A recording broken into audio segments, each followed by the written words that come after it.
bendiga y nos dirija por medio de su Espíritu para comprender estas verdades que nos ha dejado en la Biblia, en la palabra de Dios. Vamos a orar. Padre, te damos gracias. Gracias, Señor, porque tenemos esa esperanza de que tú vienes otra vez. Qué bueno es saber que tus promesas se van a cumplir como se han cumplido. Te rogamos que en el tiempo que tenemos nos permitas hacer tu voluntad. Y ahora que vamos a abrir tu palabra, te pedimos, Señor, que tú nos guíes, que sea tu Espíritu Santo, que pueda tomar nuestras limitaciones humanas y que podamos comprender tu revelación, tu verdad que tienes para nosotros. Nos encomendamos a ti en el nombre de Cristo Jesús. Amén. Muy bien, ¿cómo están? Bendecidos, qué bueno, gracias a Dios. El día de hoy vamos a culminar nuestra serie de meditaciones y de reflexiones del libro de Apocalipsis. Nos ha llevado prácticamente 11 meses y quiera el Señor que esto haya sido una introducción para que nos podamos dar cuenta de que el libro de Apocalipsis es un libro para ser leído, para ser meditado, para ser revisado constantemente. No hay que tener esa idea de que es un libro complicado, difícil. Difícil es, tiene sus aspectos complicados, pero indudablemente es palabra viva, palabra de Dios que el Señor ha dejado para nuestra bendición. Así que mis hermanos, aunque hoy terminamos esta serie, yo los animo a que continuemos meditando y reflexionando porque hay muchos aspectos que seguramente tú te has dado cuenta que no los hemos tocado, no los hemos visto, como el que vamos a tocar en esta mañana, que es el último capítulo, capítulo 22, y lo hemos titulado precisamente Bendiciones y exhortaciones finales. Y ojalá que podamos ver en la pantalla, si ustedes pueden verlo, el título, por lo menos las bendiciones y exhortaciones finales del capítulo 22. Nuestro tema lo vamos a dividir en dos partes. En los primeros 5 versículos todavía vamos a encontrar algunos aspectos que nos describen cómo es la santa ciudad, cómo es la Nueva Jerusalén, cómo va a ser el ambiente en donde nosotros vamos a vivir por los siglos de los siglos. Y la segunda parte, a partir del versículo 6, ustedes se van a dar cuenta que hay una serie de advertencias, exhortaciones, bendiciones, una variedad de ellas. Algunas se repiten, pero en todas ellas creo que encontramos lo que podríamos llamar exhortaciones finales para nosotros, pero que son significativas para el tiempo presente. Miren ustedes cómo comienza el capítulo 22. El versículo 1 dice: Después me mostró un río limpio de agua de vida, resplandeciente como cristal, que salía del trono de Dios y del Cordero. Le mostró un ángel a Juan un río limpio de agua de vida. Es interesante que en la Biblia tú vas a encontrar muchas referencias bíblicas que cuando se habla del río de agua, de ríos de agua de vida, es un símbolo que tiene que ver con la presencia, con la bendición que viene del mismo corazón de Dios. Le cito, por ejemplo, uno de los salmos, un verso del Salmo 46, versículo 4, hablando de cómo vienen las bendiciones. Dice, un río trae gozo a la ciudad de nuestro Dios, el hogar sagrado del Altísimo.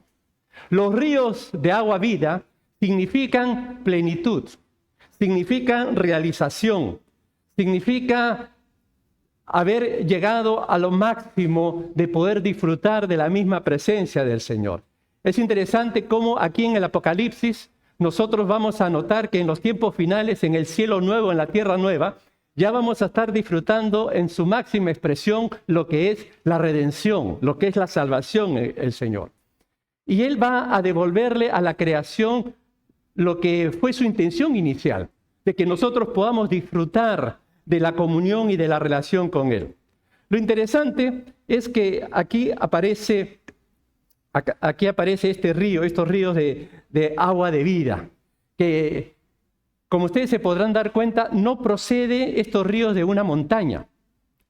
Estos ríos no van a desembocar a un océano, porque ya en el nuevo cielo, en la nueva tierra, no va a haber mar.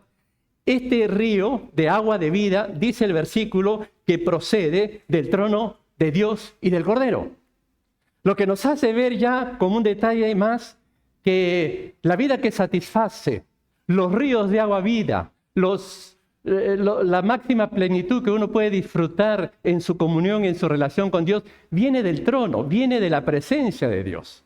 Es interesante cómo nuestro Señor Jesucristo, cuando estuvo aquí en la tierra, Él mismo cuando hablaba de su propia persona, Él se ofrecía como ser los ríos de agua de vida. Porque si hay algo que como seres humanos nosotros anhelamos es ser personas felices, ser personas realizadas, sentirnos personas satisfechas y completas. Por eso que Jesús decía, cualquiera que bebiere de esta agua, cuando tú tienes sed, vas a querer probar distintas aguas que puedan satisfacer tu interior. Cualquiera que bebiere de esta agua, Jesús dice, va a volver a tener sed. Si tú pruebas todo lo que el mundo te ofrece, te vas a dar cuenta que te satisface por un momento, te satisface por un tiempo, pero al cabo de unos días vas a volver a tener sed. Mas, el que bebiere del agua que yo le daré, no tendrá sed jamás, sino que el agua que yo le daré será en él una fuente de agua que salte para vida eterna. Cito este pasaje porque aquí vemos que en el reino de los cielos vamos a disfrutar de ríos de agua de vida. Y estos ríos de agua de vida proceden no de una montaña, proceden del mismo trono de la presencia de Dios, del trono del Cordero, del trono de Dios. Por eso que Jesús decía, en el último gran día de la fiesta, Él afirma estas palabras, si alguno tiene sed, venga a mí y beba, el que cree en mí, como dice la Escritura, de su interior, ¿qué van a correr? Ríos de agua viva. ¿Qué es lo que precisamente vamos a disfrutar a plenitud en la presencia de Dios? Esto dijo del Espíritu que habían de recibir los que creyesen en Él, pues aún no había venido el Espíritu Santo, porque Jesús aún no había sido glorificado. En pocas palabras, en el tiempo presente, el único que puede satisfacer nuestra sed, el único que puede satisfacer nuestras ansias de vivir es el Señor Jesucristo. Jesucristo ofrece saciar. ¿Por qué? Porque cuando estemos en el reino de los cielos, si hay algo de lo que nosotros vamos a disfrutar, y eso es lo que está contemplando Juan, es que sale este río limpio de agua de vida. Esto nos lleva a hacernos una pregunta. Ahora, ¿te sientes tú como persona, una persona realizada? ¿Estás satisfecho contigo mismo? ¿Tienes los ríos de agua viva disfrutando en tu propio corazón? Porque cuando uno está en la presencia de Dios, cuando uno busca de Dios, precisamente eso es lo que Él ofrece. Por eso que el apóstol Pablo decía, vosotros estáis completos en Cristo Jesús. Cuando uno se llena de Dios, cuando uno busca de la presencia de Dios, uno se siente realizado. Y se da cuenta que puede vivir en medio de cualquier circunstancia y de cualquier adversidad, se puede sentir una persona satisfecha y completa. Noten otro detalle que nos menciona este versículo 1, que estos ríos de agua vida proceden del trono de Dios y del Cordero. Nos habla de un trono, pero un trono que está siendo compartido por Dios Padre y por Dios Hijo. Nosotros creemos en la Trinidad. Nosotros queremos que Dios se manifieste en el Padre, se manifieste en el Hijo y se manifieste en el Espíritu Santo. Esto es todo un tema que quizás es asunto de otra reflexión. Pero básicamente, en esta circunstancia, en este momento, vemos aquí la operación que en el trono, en el único trono que hay, se manifiesta la presencia del Dios Padre y del Dios Hijo, como se manifiesta en estas palabras, el Cordero. Avanzando un poquito más, el versículo 2, ahí nos dice lo siguiente. En medio de la calle de la ciudad y a uno y otro lado del río estaba, noten esa frase, el árbol de la vida, que produce 12 frutos, dando cada mes su fruto, y las hojas del árbol eran para la sanidad de las naciones. En el huerto del Edén también había un árbol, el árbol de la vida. Ese privilegio que tenía el ser humano de acceder al árbol de la vida, pero que se perdió como consecuencia del pecado. Cuando pensamos en el árbol de la vida, estamos pensando en lo que significa para nosotros tener una relación armoniosa con Dios. El árbol de la vida habla de esa cercanía, de esa intimidad. Eso se perdió en el huerto del Edén, pero ahora va a ser restaurado, ahora va a ser establecido. Y tal es así que la idea, como menciona allí, que este árbol va a producir 12 frutos, dando cada mes su fruto. Algunos se preguntan por allí, ¿pero qué frutos son? No los dice, no vamos a perder tiempo en tratar de especular qué frutos son.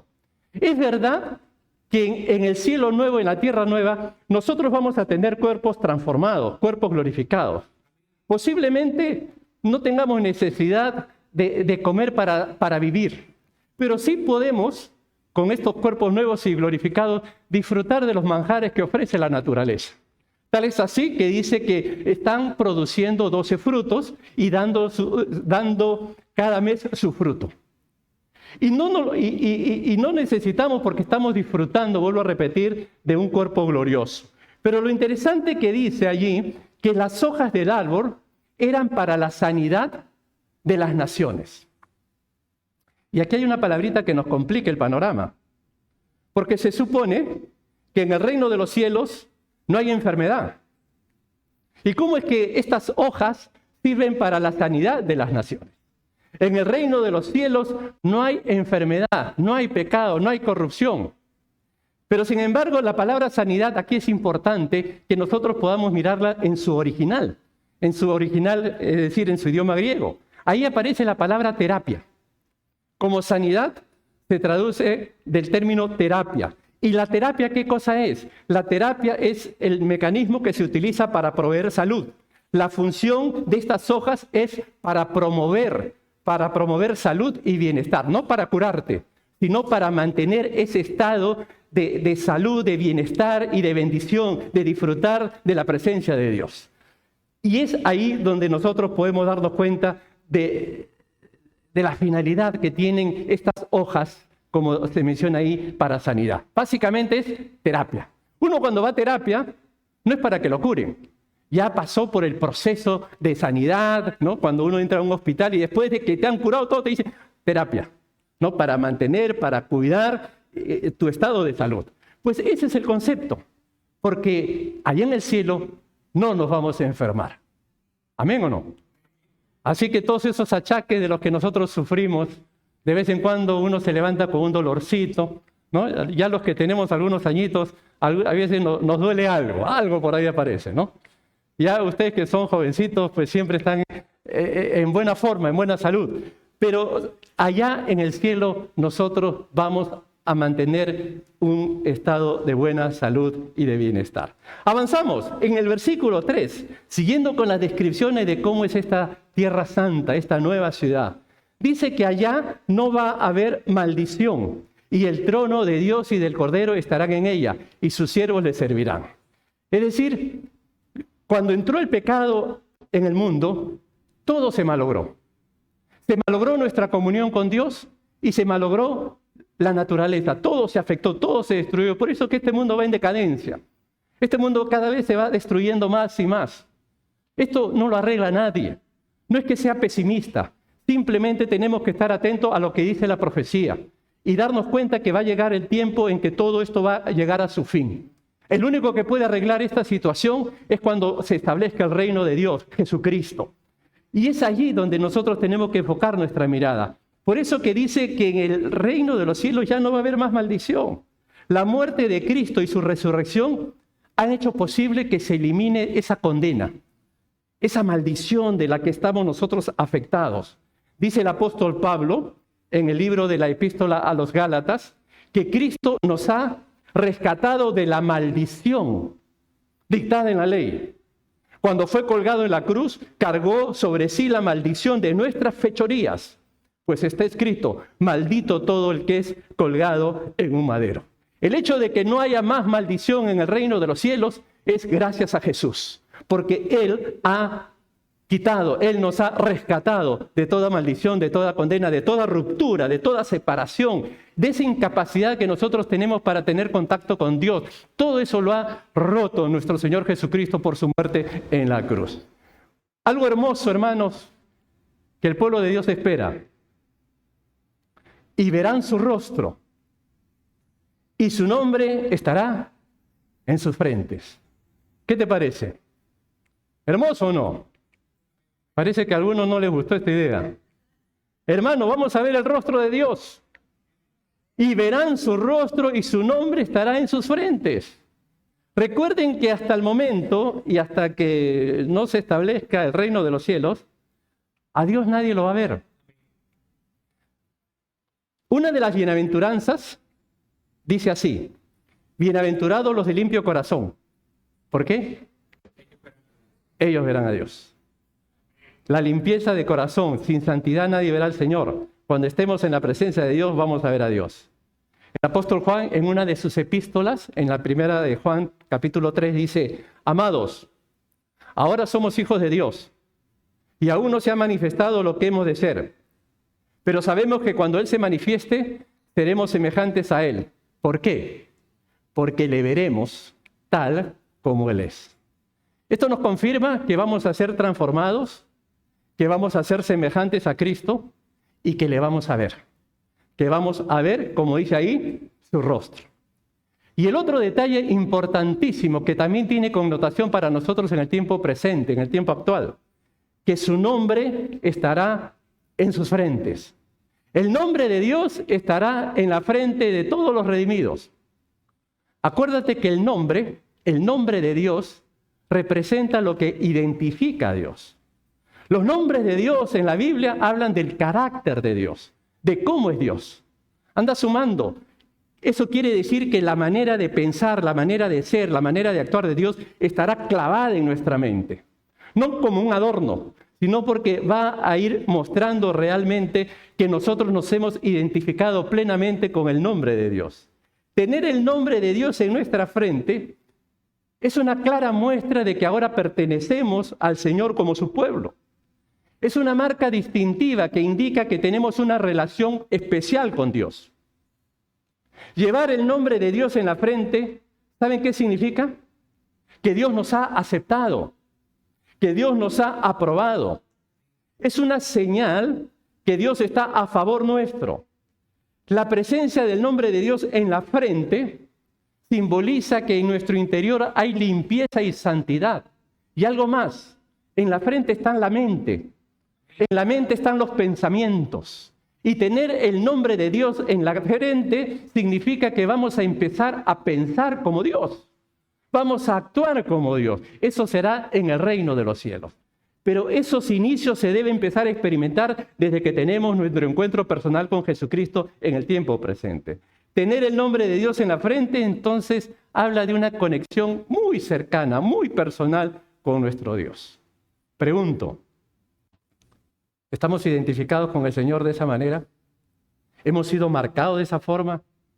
¿Estamos entrando en ese proceso de empezar a pensar como Dios pensaría? ¿Tú te acuerdas de esa pregunta que se hizo muy famosa? ¿Qué haría Jesús? ¿Qué haría Jesús? Cuando estás en un problema, cuando estás en una situación, pregúntate antes de actuar, ¿y qué haría Jesús? Cuando tienes que decirle algo a alguien, pregúntate, ¿y qué haría Jesús? Pues para saber qué haría Jesús, tú tienes que estudiar, meditar y conocer lo que Jesús ha hecho, para que tú actúes y procedas como Jesús haría. Pues precisamente, cuando nosotros tengamos su nombre en nuestra frente, habla de que ahora vamos a actuar como actuaría el Señor. Que vamos a actuar de la misma manera que Él actúa. Y eso realmente se va a manifestar en el reino de los cielos. Es bueno preguntarnos si vamos en esta línea, si hemos sido marcados en esa dimensión. Y algo más, para cerrar esta descripción de lo que será la nueva tierra, el nuevo cielo. Dice que no habrá allí más noche. Y que no tienen necesidad de luz de lámpara, ni de luz del sol, porque Dios el Señor los iluminará y reinará por los siglos de los siglos. Algo de esto se está reiterando del capítulo anterior, donde se muestra la diferencia entre la antigua creación, es decir, la creación que nosotros tenemos, en donde vemos los ciclos, día y noche. En la nueva creación dice allí que no va a haber noche. En la nueva creación no vamos a tener necesidad del sol. ¿Y sabes por qué no hay necesidad del sol? Porque vamos a estar iluminados por la gloria de Dios. Allí lo dice bien clarito, el Señor es el que los va a iluminar.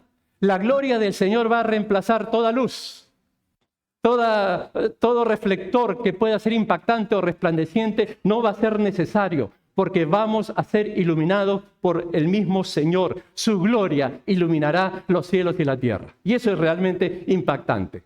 Y un detalle más, aquí se cumple la promesa que Él va a reinar por los siglos de los siglos. Él comienza a reinar en el milenio y continúa después del milenio a reinar por los siglos de los siglos. Ya no 1000 años, sino eternamente, donde estaremos disfrutando de su presencia por la eternidad. En estos primeros versos, como les decía, vemos entonces algunos detalles más de cómo es la Nueva Jerusalén, cómo es la ciudad santa, cómo es esa patria que nos espera en donde vamos a disfrutar todos los que hemos puesto nuestra fe en Jesucristo. Y estas palabras han sido escritas como una llamada de atención, como una invitación constante y continua para que todo aquel que cree, para que todo aquel que confía, para todo aquel que quiera arrepentirse, tome decisión ahora que tiene vida, para que de esa manera pueda estar seguro de que llegado el momento, si le toca partir, va a ir a la presencia de Dios y va a disfrutar de este cielo nuevo y de esta tierra nueva. A continuación, permítame mencionarles algunas exhortaciones que están aquí. Son como advertencias, son como llamadas de atención y son variadas. No vamos a poder ver todas ellas, pero permítame mirar algunas. En el versículo 6, y me dijo, estas palabras son fieles y verdaderas. Y el Señor, el Dios de los espíritus de los profetas, ha enviado su ángel para mostrar a sus siervos las cosas que deben suceder pronto. La primera exhortación a considerar que vemos aquí es que estas palabras son fieles y verdaderas. Con esta frase está dándole autenticidad y autoridad al libro del Apocalipsis. Otro detalle que vemos aquí es que en cierta forma nos está haciendo ver de que el apóstol Juan no solamente es un apóstol, valga la redundancia, sino también es un profeta. Y como profeta está describiendo aquí un libro que anuncia asuntos que van a ocurrir, asuntos proféticos. Por eso que el libro del Apocalipsis muy bien lo podemos clasificar como un libro de profecía, de auténtica profecía, y por 3 razones. Primero, porque el origen del Apocalipsis es divino. Segundo, porque su autor humano es un profeta verdadero. Y tercero, porque lo que está escrito se va a cumplir. Porque lo que está escrito son palabras fieles y verdaderas. Y la advertencia que nos da este versículo es para mostrar a sus siervos las cosas que deben de suceder pronto. La advertencia es pronto. El término pronto habla de algo que es inminente. Es decir, estos acontecimientos que se narran se van a cumplir en cualquier momento. Y nosotros como creyentes debemos estar listos, debemos estar atentos. Y el que no conoce a Cristo debe recapacitar y debe reflexionar, de tomar en cuenta su determinación de confiar en Cristo para salvación. Pero qué importante es que nosotros recordemos que esto va a ocurrir pronto, es decir, es inminente. Mucha gente a lo largo de la historia se ha burlado de esto. Son indiferentes. Dicen, yo vengo escuchando que Cristo viene otra vez por muchos años. Lo han dicho por siglos y lo siguen diciendo y lo siguen diciendo. Y miren, los años pasan. Cada 31 de diciembre celebramos un año nuevo y todo sigue normal y seguimos viviendo y la vida pasa y la vida sigue para adelante. Así que no sigan con esa idea. Hay gente que hasta le incomoda, le molesta el que nosotros tengamos que decir que Cristo viene otra vez. Pero escucha estas palabras. Para el Señor, un día es como 1000 años y 1000 años como un día. El Señor no retarda su promesa, según algunos la tienen por tardanza, sino que es paciente para con nosotros, no queriendo que ninguno perezca, sino que todos procedan al arrepentimiento. Esto quiere decir que lo que para algunos es tardanza, es demora, es cuento, es fantasía, nosotros tenemos que mirarlo desde otra perspectiva. El Señor es grande en misericordia y Él está dando tiempo, está dando oportunidad, porque no quiere que nadie perezca, sino que todos procedan al arrepentimiento. Y de allí la importancia de conocer las profecías, de saber lo que va a acontecer, para que no nos sorprendan con cuentos y con historias, para que no caigamos en pánico. ¿Ustedes se acuerdan cuando comenzó la pandemia? ¿Cómo se levantaron muchos profetas, muchos apóstoles, a decirnos que a la vuelta de la esquina se acababa todo? Que ya empezó todo, ya viene el nuevo orden mundial, y etcétera, etcétera. El nuevo orden mundial que va a establecer Satanás lo va a establecer en los tiempos de la tribulación. Y luego Jesucristo va a establecer un orden donde Él va a reinar por los siglos de los siglos. Quien conoce la profecía no lo asusta todo lo que pueda acontecer, todo el mal que pueda sufrir la humanidad por delante. Está preparado, está firme, porque sabe que pase lo que pase, Cristo viene otra vez y me voy con Él y Él cumplirá sus promesas. Por eso, qué importante es estar atentos a las profecías, a las verdades, a las enseñanzas que están ahí en la palabra de Dios. Y noten, otra exhortación, otra advertencia. He aquí vengo pronto. Entre signos de admiración, vengo pronto. Es un grito.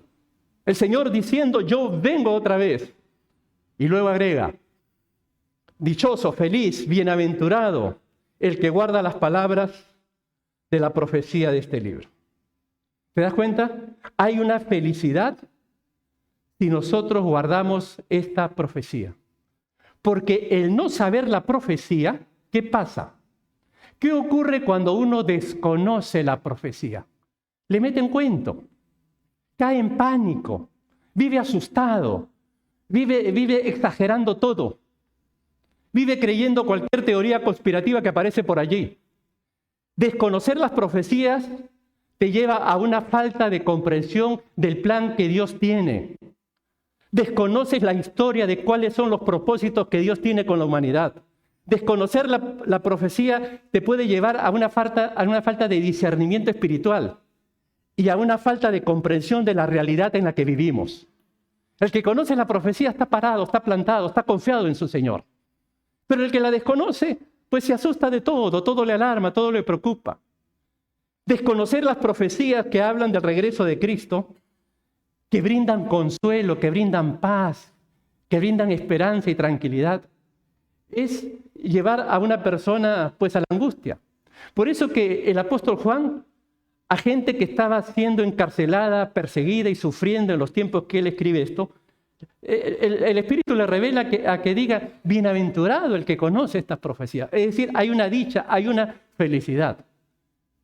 Conocer la profecía, querido hermano, te da seguridad, te da estabilidad, te da confianza, te da esperanza, te da paz de saber que realmente Dios tiene todo fríamente calculado, que todo forma parte del plan de Dios, que todo es un proceso y que lo único que nos queda como creyentes muchas veces es soportar la aflicción, enfrentar a la prueba, pero agarrados firmes y constantes de nuestro Señor Jesucristo. Y esa es la confianza que nosotros debemos de tener. Pues seguimos. Miren ustedes. Versículo 8 y 9, hay otras advertencias, otras exhortaciones. Yo, Juan, soy el que oyó y vio estas cosas. Y después que las hube oído y visto, me postré para adorar a los pies del ángel que me mostraba estas cosas. Pero él me dijo, mira, no lo hagas, porque yo soy consiervo tuyo, de tus hermanos los profetas y de los que guardan las palabras de este libro. Adora a Dios. Dos aspectos que quiero remarcar aquí. El primero, observen la repetición que Juan utiliza para remarcar que él vio y oyó y vio. Dice, yo Juan soy el que oyó y vio estas cosas. Acto seguido, y después que las hube oído y visto.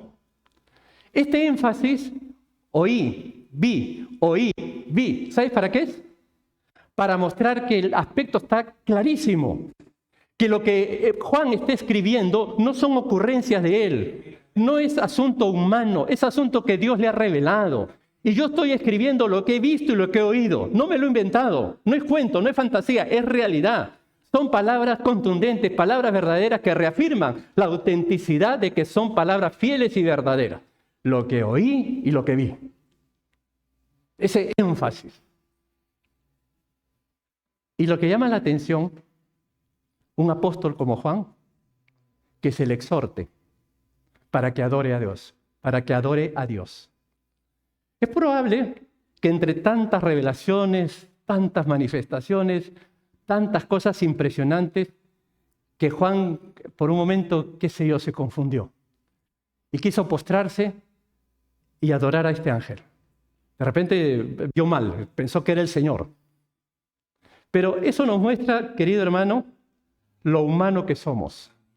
Y que como humanos necesitamos que siempre se nos recuerde que tenemos que adorar a Dios, que tenemos que ser adoradores del Señor. Recuerden las palabras de nuestro Señor Jesucristo. La hora viene y ahora es, cuando los verdaderos adoradores, los verdaderos, adorarán al Padre en espíritu y en verdad. Qué importantes son estas dos frases. ¿Sabes qué es adorar en espíritu? Adorar en espíritu no es simplemente un acto externo, sino que proviene de una relación espiritual con Dios. Es algo que nace del corazón, que nace del espíritu.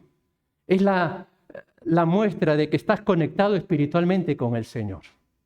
No es simplemente pura forma, pura apariencia. Nace del espíritu. Nace como fruto de tu comunión con Dios. Y dice que hay que adorar en verdad. Eso implica honestidad. Porque uno con los labios puede decir muchas cosas, pero en el corazón está manchado, está afectado y está alterado por muchas cosas pecaminosas. Adorar en verdad implica ser sinceros, ser honestos delante de Dios. No se trata simplemente de realizar actos rituales, actos que puedan de alguna manera mostrar ciertas posturas. Hay gente que piensa que arrodíllate, párate, póstrate, levanta las manos, y que dependiendo de la forma es la expresión máxima de cercanía con Dios. Pues no, sea cual fuere la forma, tiene que ser sincero. Porque hay gente que puede levantar las manos, pero su corazón está lleno de perversión. Hay gente que puede estar de rodillas, pero el corazón está manchado de mucha inmundicia. Por eso, sea cual fuere la forma, lo importante es que sea auténtica, que sea de verdad, que sea honestidad. En estos días encontré un pensamiento hablando de adoración que me gustó. Y me gustó porque muchas veces nosotros hemos limitado adorar a Dios al tiempo cuando como iglesia nos reunimos para cantar y alabar al Señor. Pero interesante lo que dice este pensamiento. Es verdad que adorar a Dios es el momento cuando nos reunimos para cantar y alabar, pero hay que agregar otros detalles, como dice este pensamiento. Adoración no es la música que cantas, es la vida que llevas cuando dejas de cantar. ¿Qué les parece? Adoración es la vida que llevas cuando dejas de cantar. Es decir, la vida que tú tienes en tu trabajo, la vida que tú tienes con tus amigos, la vida que tú tienes con tu familia. Eso que tú muestras, ahí estás dando muestra de cómo adoras a Dios, de cuán representante eres tú de la gloria de Dios. Y uno puede adorar a Dios en todo momento y en toda acción. En otras palabras, tu buen testimonio por donde tú vayas son formas y maneras de adorar a Dios. Así lo adoras también. Pues el pasaje del capítulo 22 de Apocalipsis, después de los versículos 9, siguen con una serie de advertencias. Advertencias como que hay gente injusta. Y de manera irónica se le dice que sigan injustos. Es una manera de remarcar que hay gente que probablemente, al no ser que el Señor toque su corazón, pero el que es malo, el que es injusto, el que actúa con malicia, su corazón cada vez se va a volver más insensible, más duro, más reacio a las cosas de Dios. También se exhorta al creyente a que mantenga firmes sus acciones de justicia. Pero miren, saltemos al versículo 12. Otra vez se remarca, he aquí yo vengo pronto. Y algunos los puede agarrar dormidos, como en este momento. ¿Ah? Cuidado, he aquí yo vengo pronto, y mi galardón conmigo, para recompensar a cada uno según sea su obra. Noten, en esta frasecita hay una explicación de cómo va a ser el juicio. Todos los cristianos vamos a compadecer ante el juicio de Dios. Nosotros vamos a compadecer para nuestro destino eterno. El que no cree en Cristo va a compadecer para su condena. Pero noten este verso. Aquí hay 3 aspectos interesantes sobre cómo va a ser el juicio de Dios. En primer lugar, va a ser individual. Dice cada uno va a recibir su recompensa, cada uno. Acá tú no vas a ir con tu comunidad o con tu célula, ¿no? No vas a decir, vamos en grupo, ¿no? Para que me ayude, para que me defienda. No, aquí ya cada uno solito. No vas ni con familia, ni con iglesia, ni con nadie. Segundo, es un juicio que va a ser emitido según la obra del individuo. Según la obra del individuo. Y un tercer detalle que vemos aquí, que cuando se habla de obra, contempla la totalidad de lo que la persona ha hecho en el transcurso de su vida. Obra es todo lo que tú has hecho en el transcurso de tu vida. Permítame un paréntesis o un acápite o una anotación. Nosotros no debemos de perder de vista que somos salvos por fe y no por obras. Eso es una verdad importante. Para nuestra salvación no dependemos de las obras. Pero qué importante es darnos cuenta que una de las evidencias de ser salvos es que vamos a actuar haciendo obras. Una de las evidencias de haber sido redimidos por la sangre de Jesucristo es que vamos a mostrar en la práctica buenas acciones. Y tú vas a tener que demostrar como hijo de Dios tus acciones, tus obras, lo que has hecho. No simplemente vas a decir yo creo en Cristo y suficiente. No, el que cree en Cristo como resultado de su fe va a actuar, va a obrar, va a hacer muchas cosas. Por eso que va a recibir su recompensa según su obra, según lo que ha hecho, según lo que ha realizado, conforme a como Dios le ha ido guiando.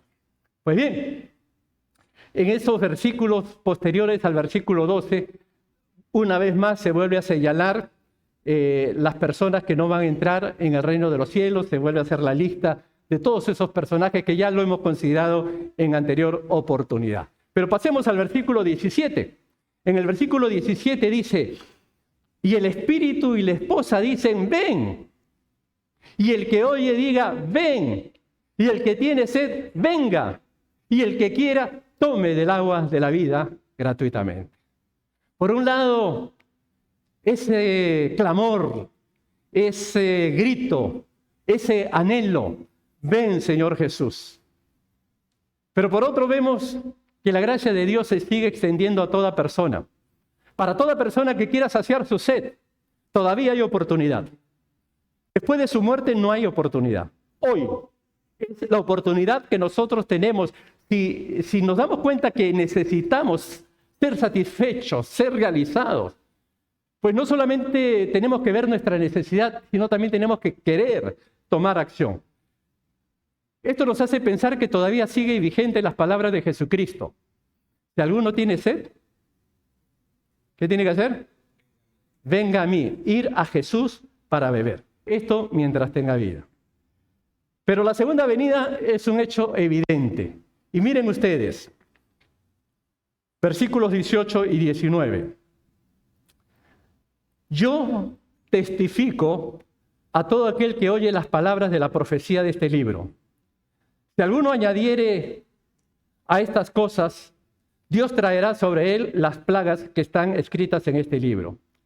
Y si alguno quitare de las palabras del libro de esta profecía, Dios quitará su parte del libro de la vida, y de la santa ciudad, y de las cosas que están escritas en este libro. Pues bien, en pocas palabras, añadir o quitar contenido a la palabra de Dios es ofensivo a su persona. Nadie puede quitar y nadie puede agregar, porque quitar algo a la palabra escrita es como decir, Señor, lo que tú has puesto, esto no es útil. O añadir es como decir, yo creo que hay que poner otras cosas y otras verdades. Ustedes recuerden en el huerto del Edén, cómo Satanás adulteró la palabra de Dios. El Señor le había dicho a Adán y a Eva, De todo árbol del huerto podrás comer, mas del árbol de la ciencia y del bien y del mal no comerás. Noten, el mandato fue: de todo árbol podrás comer. Viene Satanás, ¿y qué le dice a la mujer? ¿Con que Dios os ha dicho, no comáis de todo árbol? ¿Se dan cuenta cómo pone la cosa al revés? Y a eso pues afecta el que entre en diálogo con Satanás, pues empieza a caer en sus insinuaciones. Y Eva pues le agrega que no solamente el Señor le ha dicho que no coma, sino que también les ha dicho que no toquen. Agrega. En otras palabras, querido hermano, la acción diabólica siempre va a ser agregar o quitar. Pero aquí en este versículo hay algo que nos complica. Esa frase, Dios quitará su parte del libro de la vida. ¿Saben qué da a entender? Como que hay personas que van a ser quitadas, que habiendo estado en el libro de la vida, ahora se les quita. En otras palabras, el trauma que tiene mucha gente de que pierden su salvación. Y digo que es un trauma, porque bíblicamente no tiene ningún sustento. Todos nosotros sabemos que la Biblia nos dice que todo aquel que ha puesto su fe en Cristo tiene vida eterna. Que hay muchos pasajes que nos dan seguridad. Solamente les doy uno. El que en Él cree no es condenado, pero el que no cree ya ha sido condenado, porque no ha creído en el nombre del Hijo de Dios. ¿Cuál es la conclusión que nosotros podemos sacar de estos que añaden o quitan? La conclusión es la siguiente: si hay una persona que añade o sustrae las palabras de las Escrituras, especialmente del libro del Apocalipsis, es una persona que nunca ha puesto su fe en Cristo. Porque los que son creyentes no están quitando cosas de la Biblia y no están agregando cosas de la Biblia. El Hijo de Dios no anda haciendo maramañas con la palabra de Dios. El Hijo de Dios acepta la palabra tal cual es y no le quita ni le agrega. Por lo tanto, esta verdad es para aquellos que no conocen al Señor. Para aquellos que no han puesto su fe en el Señor, pues no está en el libro de la vida. Pero el que está escrito en el libro de la vida, el Hijo de Dios, nunca va a estar en ese afán, en esa preocupación de que este capítulo lo tenemos que sacar, este pasaje no me gusta, o más bien pongamos esto. Eso no entra en funcionamiento de los que aman a Dios. Avanzando a los versículos 20 y 21, el que da testimonio de estas cosas dice: ciertamente vengo en breve. Amén. Sí, ven Señor Jesús. La gracia de nuestro Señor Jesucristo sea con todos vosotros. Amén. Miren ustedes cómo se reitera una vez más el anuncio de la segunda venida de Cristo. Como cristiano, nosotros anhelamos que Cristo venga otra vez. Aunque parezca que se está demorando, su cumplimiento es seguro, hermano. Él va a venir. Él va a regresar otra vez. Juan aquí en estas palabras, cuando dice ciertamente vengo en breve, y él responde, amén. Sí, ven Señor Jesús. ¿Saben qué revela? Amor, porque Cristo venga otra vez. Me hago la pregunta y te hago la pregunta. ¿Amas tú el hecho de que Cristo venga otra vez? El apóstol Pablo, antes de partir, cuando le escribía a su discípulo Timoteo, dijo así: por los demás hermanos, me está guardada la corona de justicia, la cual me dará el Señor juez justo en aquel día. Y no solo a mí, sino también, noten la frase, sino también a todos los que aman su venida. A todos los que aman su venida. ¿Amamos la venida del Señor? ¿O tú todavía eres de los que dice, Señor, ahorita no? Espérate. Tengo que resolver algunos asuntos. Todavía esto está lindo, esto está bonito. ¿No? Déjame todavía vivir. ¿O amas la venida del Señor? Amar la segunda venida de Cristo, ¿sabes qué implica, hermano? Vivir con esa perspectiva de eternidad. El que ama su venida se está preparando espiritualmente. Está buscando al Señor. El que ama la segunda venida se edifica en su palabra. El que ama su segunda venida está comprometido con los valores del reino de Dios. Está confiando en las promesas de Dios. El que ama su venida está compartiendo su fe a otros. El que ama su venida está queriendo que otros vengan a Cristo, porque sabe lo que le espera si no se arrepiente. Yo amo su venida, por lo tanto anhelo y deseo que otros más vengan al encuentro con Cristo. El que ama su venida está comprometido con el Señor. Es un siervo de Dios. Tiene compromiso con el Señor. Hablaba con alguien en esta semana cómo en el mundo cristiano se está diluyendo el compromiso por el Señor. Hay otros intereses. Hay otras cosas que importan más. Y el compromiso al Señor, a su obra y todo lo que tiene que ver con el reino de Dios, como que pasa a un tercer, cuarto, hasta último lugar. Y creo que es aquí donde nosotros tenemos una vez más que reaccionar y darnos cuenta que si amamos su venida, debemos una vez más renovar nuestro compromiso con Dios. Nuestro anhelo de servir al Señor, nuestro anhelo de hacer algo para que el reino de Dios se extienda. Esos son los que aman su venida, porque no solamente están esperando, sentados, mirando a qué horas viene, sino que están sirviendo, están trabajando, están comprometidos con los valores del reino. Y este capítulo termina con una bendición.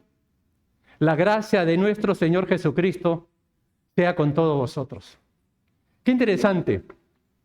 Si tú lees las primeras palabras del Apocalipsis, comienza así: la revelación de nuestro Señor Jesucristo. Y ahora termina diciendo la gracia de nuestro Señor Jesucristo. Comienza diciendo que esto va a revelar a la persona de Jesús y termina con esa bendición, con ese amor, el deseo, el anhelo de que Dios bendiga nuestras vidas. Que podamos nosotros, al comprender y al entender esta profecía, podamos ser bendecidos por el Señor. Termino. En conclusión, y perdonen ahí la redundancia, al final del Apocalipsis encontramos una invitación final a la adoración y a la obediencia. Somos exhortados a que adoremos al Señor y a que vivamos en obediencia. En segundo lugar, en el presente sigue la invitación a beber del agua de la vida. Constantemente tenemos que estar buscando: Señor, sáciame. Cristo es el que sacia, Cristo es el que tiene los manantiales de agua viva. Y es ahí donde nosotros tenemos que acudir. Busquemos al Señor, honremos al Señor, tengamos tiempo para orar al Señor, demos tiempo para leer y meditar en la palabra del Señor. En tercer lugar, sigamos guardando las palabras de este libro, sin añadir o quitar, viviendo en obediencia y amor, preparándonos para encontrarnos cara a cara con el Rey de Reyes. Y por último, en la certeza de que Cristo viene pronto, que nuestras vidas resplandezcan con la luz de su amor y que juntos con el Espíritu decimos: ven, Señor Jesús. Que ese sea nuestro anhelo, porque amamos su venida. Y el que ama su venida va a anhelar que el Señor venga pronto. Que Dios nos bendiga, mis hermanos, que Dios nos ayude y que podamos seguir meditando, reflexionando, leyendo en las palabras proféticas, porque el tiempo se acerca. Y si el tiempo se acerca, qué bueno es conocerlo, qué bueno saber cómo es el plan de Dios, para no quedar sorprendidos por tantas cosas que muchas veces se levantan y nos ofrecen y nos distraen y nos asustan. El que está confiado en el Señor está tranquilo. Pase lo que pase, está tranquilo, porque está parado sobre la roca, y la roca es Jesucristo, y en Él está nuestra esperanza. Y por eso que toda persona que pueda estar pasando por una crisis, por una situación complicada, difícil, qué bueno es recordar que tiene que ir a la roca, que tiene que confiar en Jesús, que tiene que rendirse a Él, que tiene que ponerse a los pies de Jesús, porque eso es precisamente lo que Cristo hace. La revelación de Jesucristo es el Apocalipsis y termina ofreciéndonos gracia, la gracia, el regalo, las bendiciones, la misericordia, la bondad de nuestro Dios está al alcance de todos nosotros. Que Dios nos bendiga, mis hermanos. Vamos a orar, vamos a inclinar nuestros rostros y vamos a ponernos en las manos de nuestro Dios. Padre, gracias te damos porque tú te has dado a conocer en el corazón de muchos de los que estamos aquí. Tú has mostrado, Señor, el camino de vida, el camino de salvación. Y es por eso que en esta hora te adoramos, te damos gracias y aguardamos, Señor, con expectativa tu pronta venida. Señor, bendícenos. Ayúdanos a vivir sabiendo que tú puedes venir en cualquier momento, en cualquier instante, que podamos estar preparados, listos para ese encuentro contigo. Y oramos, Señor, para que tú nos hagas misioneros, para que por donde vayamos podamos, Señor, compartir de esta esperanza, que podamos compartir que Cristo es el agua de vida, que puede saciar todo anhelo, toda expectativa, toda ansia que el ser humano pueda tener. Cristo sacia, Cristo llena, Cristo es vida. Por ello, Señor, te pedimos que nos bendigas y nos uses como esos instrumentos de paz. Nos ponemos en tus manos, en el nombre de Cristo Jesús. Amén.